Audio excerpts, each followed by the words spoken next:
It's a great event and I'm very pleased to be here.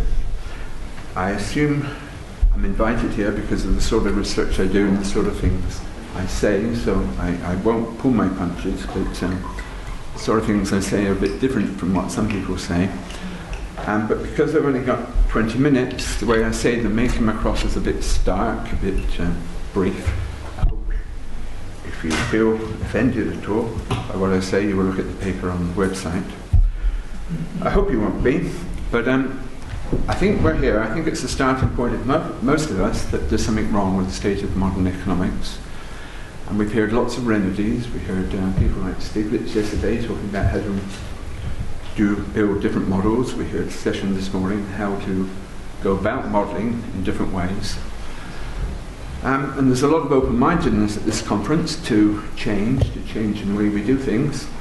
I want to suggest a different approach, and that's we think about not doing modelling at all, not doing mathematical modelling, or at least we give some space for people who don't do mathematical modelling. I mean, it's very easy to be pluralistic, say let 1,000 flowers bloom, and all the rest of it, but I think actually it would be nice if core departments were to promote people who don't do modelling, and, well, give them jobs first and then promote them and publish them in core journals and so on. But I'm not going to ask this on the basis of being pluralistic. I'm going to make a case for it. I think it's a common feeling that people who don't do modelling, it's a question of distaste or perhaps a lack of capacity. I actually think very often avoiding doing mathematical modelling is a pro-mathematics stand, not an anti-mathematics stand. And I think there are good reasons for it, which I'm going to try and give you a feel for. Can you hear me? Yeah. Okay. I'm not going to start again, I hope. I think some of the reasons that people are dismissed or not listened to when they don't do mathematical approaches are not justified. For example, it's often thought people who don't do it can't do it or have a distaste. As I say, I think you can avoid using mathematical methods for pro-mathematical reasons. I think there are good reasons. It's very often said that mathematics is like a language and it's neutral. I think it's anything but neutral. I'll try and show these things if I've got time as I go along. Even Duncan said that mathematics is more or less necessary in economics. I think it's actually not necessary. Many people think it's essential that economics is to be a science. I think it's not necessary for economics to be a science. I think mathematics is not essential to science. I think economics can be a science. I think mathematics very often gets in the way of economics being a science, etc. Many other things. I'm going to try and make a brief case, but I don't want to oppose mathematics and economics. Everything I say is fallible and could be wrong, and even if I'm right, there are cases in which various forms of mathematics will have relevance. But it's the emphasis, the insistence that mathematics is the proper way to do economics that I'm critical of. Now, my topic is philosophy. We've heard cases made to bring economic history out of the margins, a history of economic thought out of the margins. I'd like to bring philosophy out of the margins. But when it does come into economics at all, it's usually in the form of epistemology, which is the study of knowledge. I'd like to make a case for ontology, which is the study of being, the study of the nature of reality.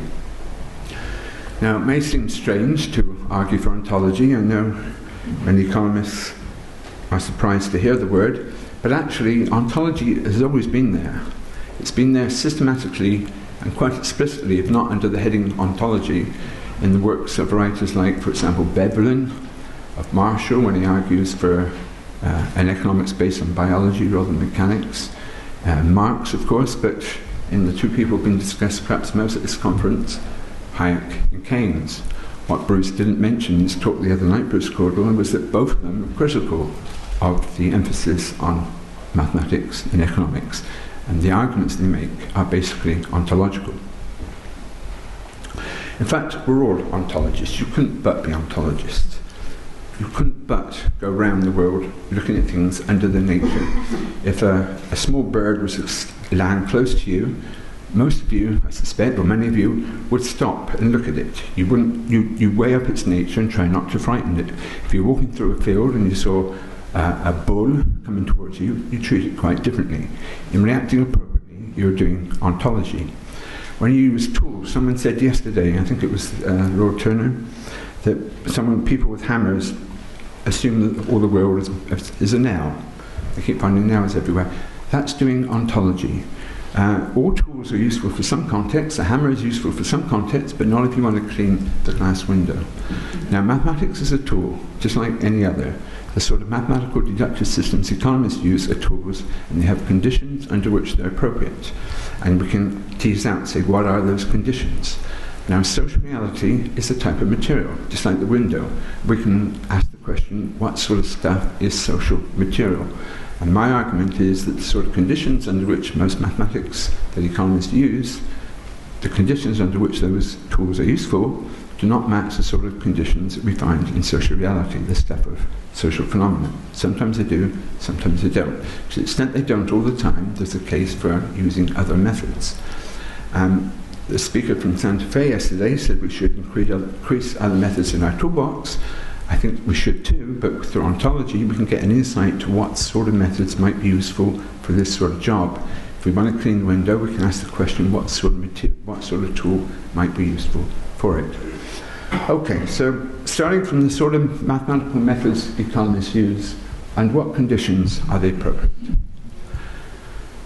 First thing is an event regularity at some level. Certainly for most of the methods, mathematical methods economists use. I just went to a very interesting talk on econometrics in the last session. It may be to get to the event regularity, you have to do a lot of data transformation, but I think this event regularities are presupposed somewhere. Anyway, event regularities are required for most of the mathematical tools economists use. Systems which they occur, I'm going to call closed. Basically, correlations of sorts. They can be very fancy, they can be very simple, but event regularities, whenever this and that. When income goes up, consumption goes up by a determinate amount. When interest rates fall, investment goes up by a determinate amount. These sort of event regularities ultimately underpin macro econometrics. They can be actually empirical event regularities, or they can be made up ones. They call firms maximize profits or whatever. When do these event regularities come about? If we look to the natural realm, we see that most of them outside astronomy are restricted to conditions of experimental control. What happens in the controlled experiment? Typically, a constant mechanism is isolated from countervailing forces and empirically identified. We get an event regularity between the triggering of the mechanism and the outcome. If I drop an object in a vacuum, we get an event regularity between my dropping it and falling with a constant rate of acceleration. Outside the experiment, gravity still operates on this thing in my hand, whatever I do with it. It operates as a force. We empirically identified it in the experiment.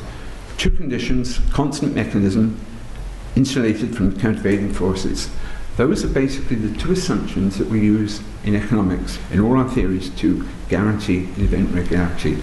A world of isolated atoms. By atoms, I just mean something that has the same independent effect, whatever the context, isolated, the set of phenomena you look at, assumed to be, in a sense, isolated from everything else that's going on.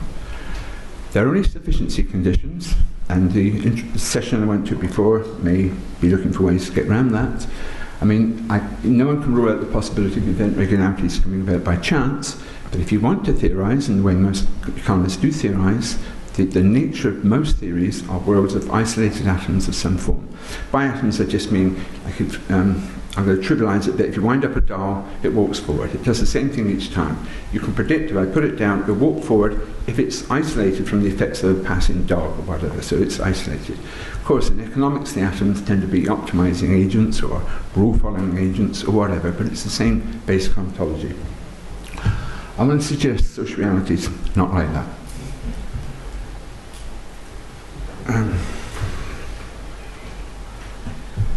The first thing I want to say about social reality is that it's structured. There are different ontological levels. Now, this is the same as natural reality. Behind falling leaves, I think there's gravity, aerodynamics, thermodynamics, many forces working on the leaf. So I think this is so in the social realm. If we take human practices, behind them, governing them, making a difference to them, are social structures, for example, social rules.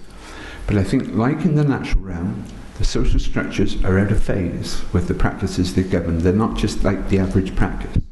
If you drive on the motorway, we all know there's a maximum speed limit, but almost everyone drives above it until a police car shows up or whatever. It affects our behaviour, but it doesn't determine our behaviour. Workers in this country, when they don't like the situation, very often threaten to work to rule. They have a rule book. But it only makes sense, that threat's only forceful if what they're doing is not reducible to the rules on which they would then be acting. The rule book guides behaviour, but it doesn't determine it. Behind practices, there are social structures. Rules are examples. Social relations, institutions, positions, many other kinds of phenomena are underlying social practices. Now that's important because I think, although I haven't got time to develop it, the essence of science is this move from phenomenal of interest to the underlying cause, from the falling leaf to gravity, to cows wobbling their heads and falling over, to the mad cow's disease, to the cause of it, the prion. And this move from surface phenomena to underlying cause, we can do in the social realm because it's structured. We can go from practices of interest to the underlying cause, practices bound up with unemployment, poverty, crisis, whatever, to the underlying causes. This move is as open to us in economics as it is in any science, and this move, I think, is the essence of science. Notice, unlike what was said in the last session, it's got nothing to do with induction or deduction. Deduction is general to particular, induction particular to general. For example, deduction, all ravens are black, therefore the next raven I see is black. Induction, I see 6 black ravens, therefore all ravens are black. Retroduction is moved from the blackness of the ravens to the cause of the raven, intrinsic to the raven, which causes its blackness, from one type of phenomena to a different type of phenomena. Blackness to the cause of blackness. From cows wobbling their heads, symptoms of the illness, to the cause of the illness. Symptoms of crisis, cause of the crisis. This is a move mathematics can't actually make. It's a move from one type of phenomenon to a different type of phenomenon. It's making that move is a typically human endeavour, controlled by logic, analogy, metaphor, guess, creativity, and so on. Okay, anyway, social reality is structured. It's also inherently processual. It's inherently dynamic. I don't just mean things change, they are in process. That's a mode of being. By the social realm, I mean the realm of phenomena whose existence depends on us. Think of language. Language, like English, I'm drawing on it now to speak to you, and you're drawing on it to listen to me. The whole world over, people are making use of language. Through the process of speaking it, writing it, reading it, that language is being reproduced, and in large part transformed. It's a condition of my speech acts, its reproduction is an outcome. Its very nature is being reproduced through practice. But what is true of language is true of everything else social. It's true of this institution, of this college, of the economy we're in, the country in, the town we're in, pollution levels, your personal identities, your social identities. Everything is reproduced through practice. The social world is inherently processual. It's not just that it changes sometimes, its mode of being is a process. In such a world, constancy, continuity is much in need of explanation as change. It's also highly internally related. By internal relations, I mean relations which constitute those things that are related. Teacher and student are internally related. They are defined in opposition to each other, in relation to each other. You can't have a teacher without a student. Employer, employee, landlord, lady, tenant, and so on. The whole of social reality is constituted by way of internal relations. It's not just the same as what we saw in network theory yesterday, where things happen to be connected. They are constituted. Social phenomena are constituted through the relationships in which they stand. It's not people either that are particularly internally related. It's the positions into which we slot.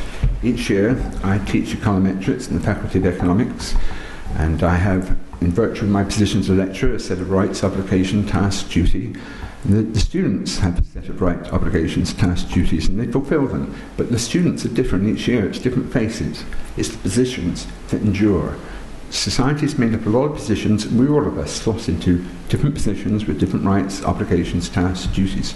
Credit and debit are certain forms of obligations appropriate that are relevant to this conference.